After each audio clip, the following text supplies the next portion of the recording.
Bonjour, bienvenue sur la chaîne de la chance des mots. Au dernier book haul, j'avais parlé de mes achats de la moitié du mois de mars, mais j'ai un peu craqué, alors je pense que ça va valoir la peine de regarder mes achats de l'autre moitié.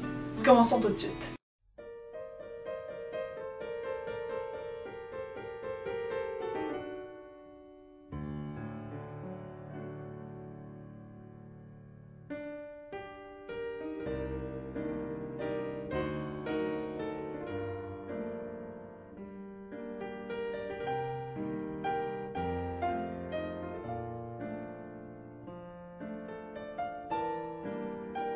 Bien entendu, j'ai acheté un Zola.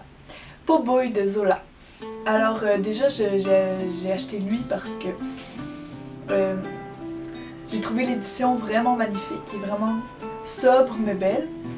Et là-dedans, on suit Octave Mouret, donc qui est le directeur du Bonheur des Dames. Et donc c'est un peu avant, c'est son arrivée à Paris en fait. Et donc je me suis jetée dessus parce que, étonnamment, j'aime beaucoup Octave Mouret. Pourtant c'est un personnage qui peut être vraiment antipathique. Mais je sais pas, il me fascine vraiment. Donc regardez son arrivée à Paris, je sais pas trop si on voit justement le lancement du Bonheur des Dames dedans, ça me plairait bien.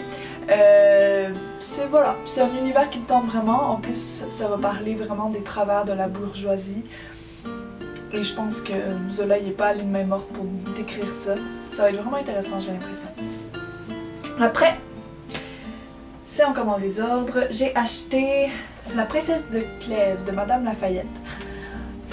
En fait, je l'ai acheté juste parce que c'est un gros classique. C'est un peu la raison pour laquelle j'achète une bonne partie de mes livres en ces temps-ci.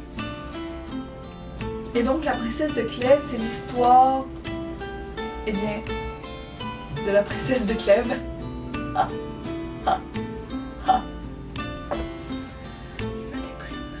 Qui va tomber amoureuse de quelqu'un et qui n'a pas le droit de tomber amoureuse de cette personne et qui donc va devoir combattre son désir pour respecter la justice et ses valeurs morales.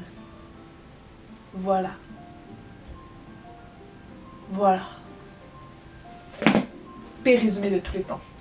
Ah, ensuite j'ai acheté Mrs. Dalloway de Virginia Woolf. Il fallait que je lise du Virginia Woolf, c'était sûr que ça allait me plaire, je sais que je vais adorer cet auteur. Et je sais pas, il me semble avoir entendu vaguement quelque part que Mrs. Dalloway c'était un bon tome pour commencer à lire du Virginia Woolf. Et je sais pas vraiment de quoi ça parle en fait, j'ai lu le résumé tout à l'heure en essayant de me rappeler de quoi ça parlait et ça décrit absolument pas de quoi ça parle. Tôt le matin, tard le soir, Clarissa Dalloway se surprend à écouter le clocher de Big Ben. Entre les deux carillons, une journée de printemps, une promenade dans la ville, le flux des états d'âme et le long monologue d'une conscience. Ça a l'air vraiment bon, mais je sais pas de quoi ça parle. La jeune fille à la perle de Tracy Chevalier. Encore une fois, c'est quand même connu, il me semble. C'est, je sais pas trop, je pense que c'est vraiment une fiction de comment Vermeer a, de pourquoi Vermeer a peint ce tableau. Donc il va raconter un peu sa rencontre avec une jeune fille et comment il en est arrivé à peindre ce tableau-là. J'en sais pas plus, j'ai lu à l'arrière que c'était un peu la dépravation d'une innocence, un truc comme ça. C'est pas le genre d'histoire qui me plaît tellement, mais j'en ai entendu du bien, fait que on va suivre l'avis général. Ah. J'ai lu Comme un roman de Daniel Pénac et j'ai vraiment adoré à un point inimaginable. Et donc, je me suis jetée sur La Fée Carabine. Alors ça, je pense, c'est le premier tome qui suit les aventures de Malocène, qui est le personnage emblématique de Daniel Pénac, si on veut. C'est un peu policier, je crois. C'est comme une vieille dame qui tue des enfants, ou en tout cas qui tue des gens, ou qui s'en prend à des gens. Je sais pas trop. Et Malocène va donc résoudre l'enquête. Et je sais que Malocène, il y a comme une histoire, il y a plein de frères et sœurs, c'est comme le grand frère de toute une grosse fratrie. Soleil, soleil. Et je fais confiance à 100 000 % à Daniel Pénac. J'ai tellement aimé son écriture, ses opinions dans Comme un roman, que je pense vraiment que ça peut juste me plaire. Le temps des secrets de Marcel Pagnol. C'était le seul qui me manquait pour avoir les 4 tomes. Donc maintenant j'ai La gloire de mon père, Le château de ma mère, Le temps des secrets et Le temps des amours. Je sais toujours pas de quoi ça parle. C'est la suite là, de ses souvenirs et tout. Je sais pas exactement où il y en est là-dedans, mais voilà. Je suis contente d'avoir les 4 tomes et maintenant je vais pouvoir les lire quand je veux. Et en fait, je les ai toutes dans une édition différente, sauf les 2 premiers qui sont de la même, je pense. Donc ça fait vraiment, ça fait joli dans ma bibliothèque, je trouve ça rigolo. Un classique que je me devais de lire et qui me fait pas mal envie. Frankenstein ou Le Prométhée moderne de Mary Shelley. Que voilà, hein, tout le monde connaît plus ou moins. Et je ne l'ai toujours pas lu dans ma vie, bien sûr. Et il le faut à présent. Et donc je vais m'y mettre dès que possible. En plus, ça va peut-être me réconcilier un peu avec la science-fiction, qui n'est pas un genre qui m'attire tellement. Je sais pas trop où aller avec ça. Donc regarder un des premiers romans de science-fiction, je pense que ça pourrait peut-être m'aider à me lancer. Après, ça c'est un livre qu'une amie m'a donné. À la bibliothèque, ils élèvent des livres qui sont pas assez empruntés ou qui sont trop en mauvais état. Et donc, mon amie a acheté ça, qui était à la bibliothèque, qui ont élagué et qui vendait pour très petit prix. Mais elle a découvert qu'elle l'avait déjà chez elle. Donc elle me l'a donné. C'est le tome 5 de l'Assassin Royal de Robin Hood. Et il faut savoir que j'ai dévoré les 4 premiers tomes. L'été passé, je les ai lus les 4, un à la suite de l'autre. Et quand je suis arrivée au 5, en fait, je pense que j'en ai tellement lu que ça m'a un peu écœurée. Donc j'ai juste pas réussi à continuer. Mais là, il faut que je poursuive, là. Je le dois parce que voilà, j'ai tellement aimé les 4 premiers tomes que je peux pas juste arrêter la série comme ça. Là, je vais le lire à travers d'autres tomes pour pas tout lire d'un coup, on va se calmer. Et j'ai vraiment hâte de voir la suite des aventures de Fitz. C'est vraiment une série géniale et j'ai hâte de la continuer. Après, j'ai acheté L'ombre du vent de Carlos Ruiz Zafón. J'ai jamais lu de Carlos Ruiz Zafón. J'ai déjà essayé de lire Marina, mais on dirait que j'arrivais jamais à me rendre bien loin. Faudrait que je le lise pour de vrai un jour. Mais là, je suis tombée sur ça et le résumé m'a vraiment fait envie. C'est l'histoire d'un père qui amène son fils au cimetière des livres oubliés. C'est juste magnifique. Et donc, il lui demande de prendre un livre là-dedans. Et ce livre-là va changer la vie de cet enfant, ou ce jeune homme, ou whatever. Et donc, voilà. C'est vraiment juste pour ça que je l'ai pris, juste à cause du cimetière des livres oubliés. Je suis vraiment très influençable. Et aussi parce qu'il faut que je lise du Carlos Ruiz Zafón. Et donc, on va y aller. Après, j'ai acheté L'échiquier du mal de Dan Simmons. Alors ça, je l'ai vu sur la chaîne de Flo Bookin et ça m'a vraiment fait envie. C'est en fait l'histoire d'un juif pendant la Deuxième Guerre mondiale qui se retrouve à être comme manipulé par des nazis qui ont des espèces de pouvoirs psychiques qui font qu'ils peuvent contrôler les gens. Et donc, il va se mettre, après la fin de la guerre, il va se mettre en quête de ces personnes-là qui ont ces pouvoirs-là pour se venger, je crois. Et ça fait pas mal envie, vite de même. Ça mélange donc le fantastique avec un peu d'histoire, j'imagine. Et c'est vraiment très intéressant et ça m'a tout de suite fait envie.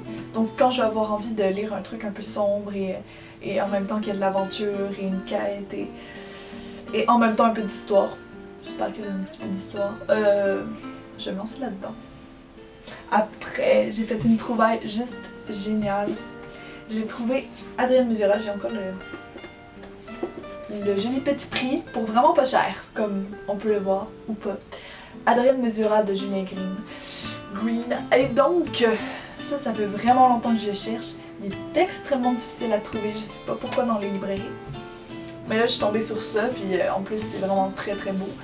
Lemon June en a parlé tellement bien, encore une fois. Je suis très influençable. Et c'est donc l'histoire... Il y a des images à l'intérieur.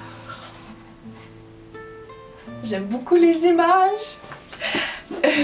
Ça parle d'Adrienne Mesura, qui se retrouve en fait prisonnière chez elle. Elle est séquestrée par son père et sa sœur, ou alors sa belle-mère, je sais plus, qui sont vraiment, il paraît qu'ils sont détestables.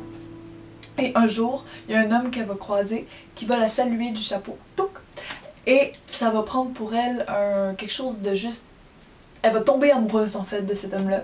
Et à partir de ce moment-là, ça va complètement changer sa vie. Ça a l'air vraiment comme... Ça a l'air lourd, ça a l'air grave, un peu étouffant. Mais ça me fait vraiment, vraiment envie. Et il y a des images. Après, j'ai... Ok, ça je vais vous présenter à la fin parce qu'il y a une petite histoire qui vient avec. Ok, après je suis tombée sur ce livre-là. Et la pluie pour ma soif, de Anne Souyin. Peut-être que je prononce mal le nom, très sûrement. Et en fait, je sais pas de quoi ça parle. Juste comme ça. J'ai absolument aucune idée. Je l'ai vraiment pris, je sais pas, j'avais un feeling. Déjà, le titre est juste magnifique. Il n'y a même pas de résumé à l'arrière, fait que je sais pas. J'ai lu la première page ou alors les premières lignes. Et j'ai juste trouvé ça beau. Donc, je l'ai acheté. J'avais vraiment un sentiment. Je sais pas si ça vous arrive des fois d'avoir comme une sorte de communication avec le livre, je sais pas. Puis le livre qui te dit achète-moi, achète-moi, sans vraiment de raison. On verra ce que ça va donner. Ah, après, je voulais lire du Charles Dickens. Je savais pas trop par lequel commencer. Et donc quand je suis tombée sur celui-là, je me suis dit, je vais faire une pierre deux coups. Comme ça, si j'en aime pas un, je vais lire l'autre. Il y a deux histoires dedans, il y a les grandes espérances et il y a les aventures de Monsieur Pickwick. Voilà. Voilà, j'espère que je vais bien aimer Dickens. J'ai vraiment un bon sentiment pour cet auteur-là. Je pense que ça va bien se passer. Ensuite, j'ai acheté La fin de l'alphabet de C.S. Richardson. Je sais pas pourquoi, encore une fois, mais là je sais un peu plus de quoi ça parle parce que j'ai lu le résumé. C'est l'histoire d'un homme qui va se découvrir en fait une maladie incurable et il y a à peu près 1 mois d'espérance de vie encore. Et donc, il va décider de faire le tour du monde, mais pas n'importe comment. Il va aller dans un endroit pour chaque lettre de l'alphabet.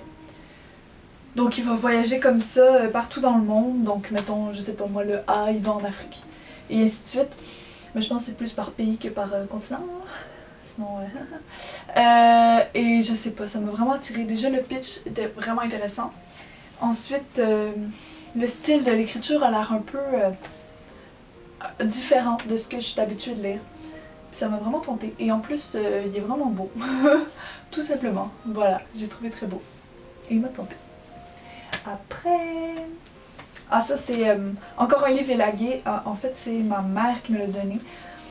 Parce que ma mère travaille à la bibliothèque et donc elle est tombée sur ce livre-là et elle a dit, bon, je vais le prendre. C'est le guide pratique à l'usage des écrivains qui veulent très bien faire sans trop se fatiguer, de Guillaume Lacotte. C'est un petit livre humoristique vraiment sympathique qui en fait une sorte de recette, si on veut, de tous les genres de romans. Donc t'as par exemple le roman d'amour, t'as le polar, t'as le thriller, t'as un peu tous les genres de romans. Puis là il dit par exemple, à la base de tout bon roman de SF, il y a la quête d'un anneau magique, d'une fontaine de jouvence ou d'une épée surpuissante. Puis là il met un peu tous les clichés ou les motifs qu'on peut retrouver dans tous ces genres de livres. C'est vraiment à prendre au 2e degré, puis c'est sympathique sans plus, là, c'est un petit truc. C'est bien chouette. Après, oh, je suis tellement contente de ces trouvailles-là, c'est extraordinaire. J'ai trouvé 2 romans d'Alessandro Baricco. Donc, il y a Océan-Mer et Soi. Soi, je l'avais déjà lu il y a quelques années, mais je pense que j'étais trop jeune pour vraiment le comprendre et le savourer. Et là, je vais le relire. J'ai vraiment très envie de le relire, surtout que j'ai oublié vraiment plein de détails. Et regardez-moi ces éditions juste splendides. Océan-Mer, je l'ai jamais lu, je sais pas trop de quoi ça parle. Ça parle de la mer et je me dis, wow, me faire parler de la mer par Alessandro Baricco, c'est juste l'idéal. Moi qui aime tellement la mer, l'océan, tous ces trucs-là, ça me fascine. Et donc, m'en faire parler par Alessandro Baricco, oui, je dis oui, vraiment. Après, ce livre-là, c'est ma lecture en cours en fait, une de mes lectures en cours. L'attrape-cœur de Salinger. Je vais vous le dire tout de suite, là, c'est un coup de cœur énorme, immense. On suit l'histoire d'Holden Caulfield. On suit l'histoire d'Holden Caulfield. On suit l'histoire d'Holden Caulfield. Tabarnak.